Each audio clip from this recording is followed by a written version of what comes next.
ნიკა მელიას მივესალმები ნაციონალური მოძრაობის თავმჯდომარე ხსნის რეაქციას. მადლობა ნიკა.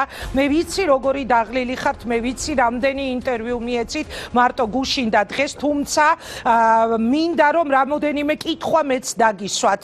ფიქრობთ რომ სულ გადაიდო თქვენი პატიმრობა, თუ ფიქრობთ რომ დროებით გადაიდო და ვიდრე ახალი პრემიერი ოფიციალურად დაინიშნება, რომელიც სხვათა შორის ძალიან გერჩით წეღანმე არქივიდან გაუშვი თქვენი მისამართით გაკეთებული მისი განცხადებები, ფიქრობთ რომ სანამ ის ხელახლა გაპრემიერდება, მანამდე შეეცდებიან დაგიჭირონ? მადლობა პირიქით ინგა ასლაპარაკობთ. ძალიან ძვირფასი არის ის დრო, რომელსაც ვითხოვთ გულახდათ გუშინაც გითხარით, რასაც გავიმეორებ, იმიტომ რომ სულ უფრო და უფრო მეტმა ადამიანმა ჩემი აზრით კარგად უნდა გაიგოს რა მოვლენებს ვაკვირდებით ჩვენ და რა მოვლენების მოწმენი ხდებით. ნუ ბატონი ღარიბაშვილის გაპრემიერ-მინისტრება ხელმეორედ, რა თქმა უნდა, ეხლა ნიშნავს რომ არაფერი ქართულ ოცნებას ასე აქცენტირებულად ნიშნავს უკვე რომ არაფერი ქართულ ოცნებას აღარ დარჩენია გარდა შუღლის გაღვივებისა და გარდა ზიზრის ენის კულტივირებისა და თავი და ბოლომდე ჩემთვის ეხლა უცბად რომ სანამ გაპრემიერ-მინისტრდებოდა და დააყენებდნენ კანდიდატად რომ გეკითხა და რასთან ასოცირდება თქვენთვის ირაკლი ღარიბაშვილი, გიპასუხებდით დაუფიქრებლად ზიზრის გაღვივებასთან, შუღლის გაღვივებასთან და ასე შემდეგ, იმიტომ რომ ნუ ან ეს უნდა აკეთოს, ან საქმეზე უნდა იყოს ორიენტირებული და ეხლა დღევანდელ მდგომარეობაში ქართული ოცნება საქმეზე ვერც იქნება ორიენტირებული, რომც უნდოდეს როცა პოლიტიკურ ცხენზე ჯირითობდა და მართლაც დობა ჰქონდა ძალიან დიდი და მაშინ იყო პრემიერ-მინისტრი ღარიბაშვილი, მაშინ არაფერი გამოსდიოდა საქმის კეთების თვალსაზრისით და ახლა რა უნდა აკეთოს, რა ქარხანას გახსნის, ფაბრიკას გახსნის, სამუშაო ადგილებს შექმნის, ჯანდაცვის სისტემას გააუმჯობესებს, რაიმე რეფორმას გაატარებს თუ რა ვიცი, განათლების სისტემაში ინოვაციას დაანერგებს, რა უნდა აკეთოს გულახდილად ტერიტორიაზე. თქვენ როგორ ფიქრობთ რატომ ღარიბაშვილი, ნიკა? აი მოდით პირდაპირ ვთქვათ მეოცნებეებისთვის, ქართული ოცნების წევრებისთვის, ღარიბაშვილის დანიშვნა შეიძლება რაღაცას ნიშნავდეს, რომ აი მოვა ეხლა ირაკლი და ყველას აგებინებს პასუხს. მისი ნარატივი როგორც წესი ასეთია, ხო, კონფრონტაციული.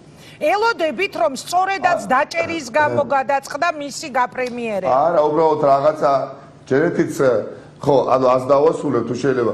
ანუ გასაგები არის რისთვის არის ირაკლი ღარიბაშვილი, ხო? იმიტომ სხვა აღარ აქვს ინკა თორე არ არიან ეხა ქართულ ოცნებაში ყველა 100%-ით შეიძლება გონება დაკარგული ადამიანი ხა ვის სიამოვნებს რომ 24 საათის განმავლობაში ხელისუფლებაში იყო და აკრიტიკებდა ოპოზიციას, დევნიდა ოპოზიციას, წესდერიგით ხო ეს ხო ადრე თუ გვიან შენ განადგურებს პოლიტიკურად. უბრალოდ სხვა ვერაფერს ვეღარ აკეთებ, ხო? და ამიტომ ნაცად ხელს მიმართა, მაგრამ ბიძინა ივანიშვილი 2021 წელია და ერთი აი აქ ცდება მნიშვნელოვნად, რა თქმა უნდა. ერთი აზრი მინდა უბრალოდ თქვენთან ერთად გავავითარო. ნუ თუ ეხლა თქვენს მაყურებელს, ჩემთან ერთად, თქვენთან ერთად გჯერა რომ აი დღეს რო პოლიცსაბჭო შეიკრიბა, პოლიცსაბჭომ იმსჯელა და ჩამოყალიბდნენ რომ ირაკლი ღარიბაშვილი უნდა გახდეს პრემიერ-მინისტრი და არაფრის შუაში არ არის ბიძინა ივანიშვილი. არა, მე მგონია და ვთქვი კიდეც რომ ივანიშვილის აჩრდილი დღეს ძალიან თვალნათლივ გამოჩნდა. სხვა შემთხვევაში კალაძე არაფრით ცოცხალთავით არ დაუშვებდა, თუნდაც მარტო კალაძე იმას რომ პრემიერი გამხდარიყო ღარიბაშვილი. აქ დიახ, აი აქ ვიცით რა, ძალიან გულახდირი, ძალიან პარტნიორული, ძალიან კოლეგიალური შეკითხვა მექნება, აი რა კითხვას ახლა დავსვი მე ნებისმიერ ჩემს პარტნიორს საერთაშორისო მეგობართან, აი იქნება ეს ამერიკის ელჩი, ჩემთვის მართლა ძვირფასი კარჰარცელი ადამიანი, რომელთანაც განსაკუთრებული ურთიერთობა მაქვს ჩამოყალიბებული. უბრალოდ ყველას ელს ვკითხავ, აი ნუ თუ მართლა გჯერა რომ დღეს ქართული ოცნების პოლიცსაბჭოს წევრები შეიკრიბნენ და ბიძინა ივანიშვილი ვინაიდან ითქვა იქ სადღაც წავიდა პოლიტიკიდან, ბიძინა ივანიშვილმა არ მიიღო არანაირი მონაწილეობა ამ პროცესში.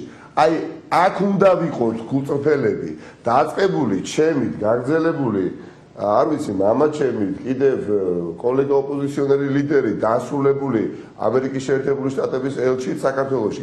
გულწრფელები, როცა ვიქნებით და დავსვამთ დიაგნოზს, ხო, გზა, გამოსავალი ბევრად უკეთ გამოჩნდება. ამიტომ ჩემი აზრით, ბევრი ალბათ არ შეიძლება ვისაუბროთ ბატონ ღარიბაშვილზე, რომ სასაუბროც არ არის ეს ადამიანი ერთგვაროვანია. არა, ღარიბაშვილით იმიტომ დავიწყე ნიკა თქვენთან საუბარი, რომ მე გამიჩნდა ესეთი მოლოდინი, მე გეუბნები ჩემი მოლოდინის თაობაზე. მე მგონია, რომ ღარიბაშვილი აჩვენებს მუშს, რკინის ხელს. აი, რასაც გახარიამ დაუშვათ, ნუ ასე გამოვიდა, რომ აღარ მოაწერა ხელი, მოსალოდნელია ჩემი აზრით, რომ ირაკლი ღარიბაშვილი შეასრულებს. თანაც ის ლაპარაკობდა თქვენზე, სასამართლოთი რომ უკმაყოფილო ვარო, ისიც იყო ამ ინტერვიუს ნაწილში და ასე შემდეგ. მოკლედ, ღარიბაშვილი დაინიშნა თუ არა თქვენს გასაშვებად ციხეში. და არა მხოლოდ იცით რა, ცდელობა რა თქმა უნდა ექნება, ცდელობა ექნება, ეხლა ღარიბაშვილს რა თქმა უნდა, ეხლა დაემართება პოლიტიკური არანორმალური ერექცია, ეხლა არაფერზე აფიქრობ, გარდა იმისა, რომ ნახოს ეხლა მე-4 კედელში, ეხლა რა თქმა უნდა, ეხლა მას სწორება აქვს რაღაცა ვიწრო ჯგუფზე და ბიძინა ივანიშვილის ასე ვთქვათ გასახარებლად, რა თქმა უნდა, ეცდება ყველაფერს, რომ მე არ მქონდეს შესაძლებლობა მაგალითად თქვენს გადაცემებში ჩართვის და ეს უბრალოდ მისია შეუსრულებელია რა. არ მინდა მართლაც არ მინდა მაყურებლის როლში ვცდილობ ხოლმე აღმოჩნდე და ისე მოვისმინო რა პოლიტიკოსი თუ კი იტყოდა ის ვერ დამიჭერ ბევრჯერ ახლა არც მინდა გავაღიზიანო 4 თებერვლიდან 4 თებერვალს თუ თქვი რომ არ გადავიხდი გირაოს და ვერ დამიჭერთ. დღეს 18-ია ხო გამორიცხული არის უბრალოდ და ხედავთ ხო?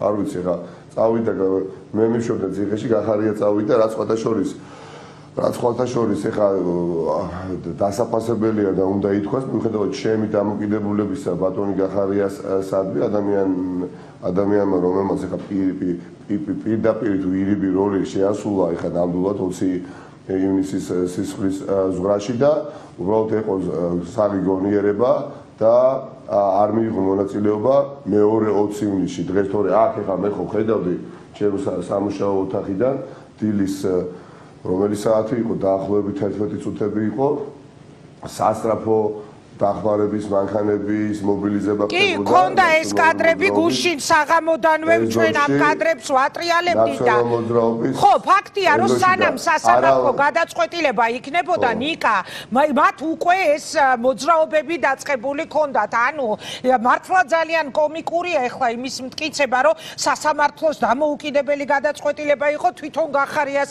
განცხადებამაც დაადასტურა ეს, ხო, პირდაპირ. გუნდში იყო შეუთანხმებლობა. ამიტომ არ შემილი არ აღნიშნო რომ ამ ადამიანმა ნამდვილად ეხა მიიღო ძალიან სწორი გადაწყვეტილება. არა ჩემს სასარგებლოდ, იმიტომ რომ აი ახალაც ეხა შენობაში დაახლოებით არ ვიცი ამდენ 700-800 ადამიანი ვართ, ეხა ძალიან დიდი შენობა ხო ზოგიერთ ახალგაზრდა სხვა სართულებზე გარე პერიმეტრზე მოდის უამრავი ადამიანი, ელჩები, მათ შორის ერთები საერთაშორისო პრესის წარმომადგენლებს ეხლა მქონდა 3-4 საათის წინ BBC-სთან ინტერვიუ, ალ-ჯაზირასთან ინტერვიუ, ანუ მუშაობთ, მართლა მუშაობთ. ეხლა ვის გონია რომ აქ შემოვიდოდა სპეცნაზი და ჩვენ მართალი ხალხი, რომლებმაც ეხლა უარი ვთქვით ჩაგვრაზე და უარი ვთქვით უკანონობისთვის თვალის გასწორებაზე ასე დავნებდებოდით და ვეტყოდით რომ რამაგრები ხართ ეხა დაგვარტყით გაგვანადგურეთ ხო მაგრამ ნიკა ეს ხომ დროებით გადაიდო და სულ ოფისში არ არსებობს პედაგოგები მე რამდენიმე დღეში შეიძლება ქუჩაში დაგიჭიროს ირაკლი ოქროშვილი რო დაიჭირეს ხო გახსოვთ ქუჩაში სწორედ 20 ივნისის გამო დიახ აუცილებლად გამოვალ გარეთ და სხვადასხვა საპროტესტო აქციებში მივიღებ მონაწილეობას, არ უბრალოდ გამოვალ, არამედ მივიღებ სხვადასხვა მანიფესტაციებში, დემონსტრაციებში მონაწილეობას და ვფიქრობ ამისგან ვერავინ ვერ შემაკავებს და ეს მოხდება უახლოეს დღეებში, მაგრამ ახლა თავარი არის არა ის, რომ რამდენად ეხა უნდა ვიფიქრო შემოვა ეხა ირაკლი ღარიბაშვილის სპეცდანიშნულების რაზმები და რეპრესიული მანქანა ამუშავდება ბიძინა ივანიშვილის მიერ თუ არა, არამედ გავითვალისწინოთ ჩვენი აი პარტნიორი სახელმწიფოს ელჩების პოზიცია, სხვა საერთაშორისო მეგობრების პოზიცია და მოლაპარაკების მაგიდასთან დავსვით, სადაც აუცილებლად ერთ-ერთი ვიქნები მე, ხო, წარმოუდგენელი. მიხვალთ თქვენ ამ მოლაპარაკების მაგიდასთან, სხვა შორის ამერიკის შეერთებული შტატების საელჩოს ბოლო განცხადება ვაფასებთ ხელისუფლების და ოპოზიციის მიერ გამოვლენილ თავშეკავებას ნიკა მელიას ირგვლივ განვითარებულ მოვლენებზე, ეს მათი ახალი განცხადება. იმიტომ რომ თუ გაიმართება მეხუთე რაუნდი და გაიმართება აუცილებლად უფრო კვეთრად დადგება საკითხი ახალი არჩევნების ჩატარებასთან დაკავშირებით, ეს არის ერთადერთი და მე მგონი უკვე ყველადაც უნდა ამაში ერთადერთი გამოსავალი კრიზისიდან. ერთადერთი შანსი რომ კრიზისი დაიძლიოს და ხა იქ როგორც ნაციონალური მოძრაობის პარტიის თავმჯდომარე ბუნებრივია ვიქნები და ერთადერთი მოთხოვნა გექნებათ რიგარეში არჩევნები, ხო, როგორც აუცილებლად რიგარეში არჩევნები წელს, რიგარეში არჩევნები წელს ახალი არჩევნები როგორც ვენების ისე დავარქვათ ამის გარდა უბრალოდ წარმოუდგენელი არის რომ პოლიტიკური ცხოვრება გაგრძელდეს და რაც უფრო დროში გაწელავს ქართული ოცნება ჩემი აზრით მით უფრო მტკივნეულო დაინაცხება ძირს ელემენტარული პოლიტიკური ლოგიკა უკანახოს რომ ყველაფერი იქითკენ არათუ მიდის არამედ წასული არის და ფინიშის სორს არის და ეხა გავრილოვის საქმეზე ეხა ნიკა მელიას რომ ვეღარ დაიჭერენ ჩემი აზრით ესეც უნდა აღიარონ უკვე კი ბატონო ეხა საჯაროდ თუ ეხერხულებათ და ვერ საუბრობენ ამ ყველაფერზე